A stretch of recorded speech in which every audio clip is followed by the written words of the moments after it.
চব্বিশের গণঅভ্যুত্থানে ছাত্র জনতার ওপর নির্বিচার গুলি চালানোর মাস্টারমাইন্ড ওবায়দুল কাদেরের বর্তমান অবস্থান নিয়ে নতুন করে চাঞ্চল্য তৈরি হয়েছে। দীর্ঘ সময় ধরে তার অবস্থান গোপন রাখা হলেও এবার সত্যিই কি দেখা মিলেছে ক্ষমতাচ্যুত এই নেতার? কিছুদিন আগেই প্রবাসী সাংবাদিক ইলিয়াস হোসাইন দাবি করেছিলেন ওবায়দুল কাদের দেশেই অবস্থান করছেন। সর্বশেষ গত বছরের ৫ আগস্ট তার ব্যক্তিগত ফোন নম্বর মোহাম্মদপুরে ট্র্যাক করা হয়েছিল। তবে এবার কলকাতার এক হাসপাতালে দেখা মিলেছে বলে দাবি উঠতেই জনমনে আবারও শুরু হয়েছে আলোড়ন।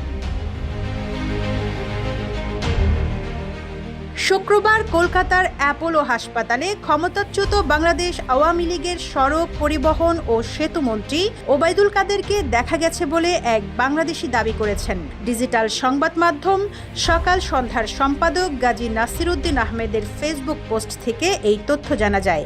যিনি ওবায়দুল কাদেরকে ওই হাসপাতালে দেখতে পেয়েছেন তিনি এই সাংবাদিকের বন্ধু। যমুনা ইলেকট্রনিক্স ঈদে ডাবল খুশি অফার সিজন 3, যে কোনো পণ্য কিনলেই পাচ্ছেন নিশ্চিত ঈদ উপহার। গাজী নাসিরউদ্দিন আহমেদ তার ফেসবুক পোস্টে জানান তার বন্ধু কলকাতা গেছেন ডাক্তার দেখাতে। বিকেলে অ্যাপোলো হাসপাতালের এন্ডোক্রাইনোলজিস্ট শ্যামাশিস ব্যানার্জির জন্য অপেক্ষা করছিলেন। ডাক্তারের রুম বন্ধ, ফোনও বন্ধ। ডাক্তারের সহকারী জানান স্যার লাঞ্চে। ঘণ্টাখানেক অপেক্ষার পর রুমের দরজা খুললে আকাশি রঙের টি শার্ট ও প্যান্ট পরা এক ভদ্রলোক বের হলেন। সেই ভদ্রলোককে চিনতে পেরে যখন তিনি ওবায়দুল কাদের কিনা নিশ্চিত হতে চাইলেন তখন তিনি সঙ্গে সঙ্গে মুখে মাস্ক দিয়ে দ্রুত হেঁটে চলে যান।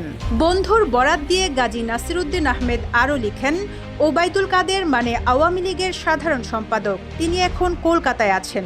দেখে মনে হয়েছে তিনি সুস্থ আছেন। গত বছরের ৫ আগস্ট আওয়ামী লীগ সরকারের পতনের পর এক সময়ের প্রতাপশালী ওবায়দুল কাদের কোথায় আছেন, সুস্থ আছেন কিনা তা নিয়ে নানা প্রশ্ন ওঠে জনমনে, যা সামাজিক যোগাযোগ মাধ্যমেও দেখা যায়। দলটির অনেক নেতার অবস্থানের ছবি, ফোনালাপ কিংবা ভিডিও বার্তা পাওয়া গেলেও ওবায়দুল কাদেরের অবস্থানের বিষয়ে পরিষ্কার কোনো কিছুই জানা যাচ্ছিল না।